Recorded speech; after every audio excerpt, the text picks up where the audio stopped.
د روژې مبارکې میاشتې په ترڅ کې د غزني د شهیدانو او معلولینو چارو ریاست د یوې خیریه موسسې په همکارۍ د شهیدانو او معلولینو 600 کورنیو ته خوراکي مرستې وویشلې. د یاد ریاست مسؤلین وایي په دغه مرستو کې وړه، غوړي، لوبیا، دال او بوره شامل دي.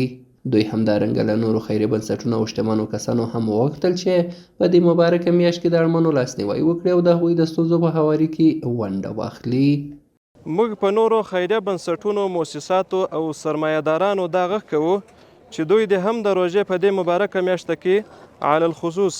او په نورو عادي وختونو کې د دغه خیریه بنسټ په شان د ټولنې د دغه اړمن قشر لاسنیوی وکړي او وخت په وخت خپلې مرستې ورسره وکړي. بل لور ته د مرستو ترلاسه کوونکې کورنۍ له دغه مرستو مننه کوي او له حکومت او مرستندویو مؤسسې څخه غواړي چې د اړمنو کورنیو لاسنیوی وکړي.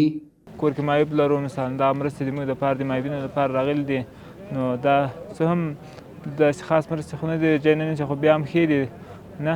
او موږ غواړو چې له امارت نه موږ سره مرستې وکړي، دولت نه، مؤسساتو څخه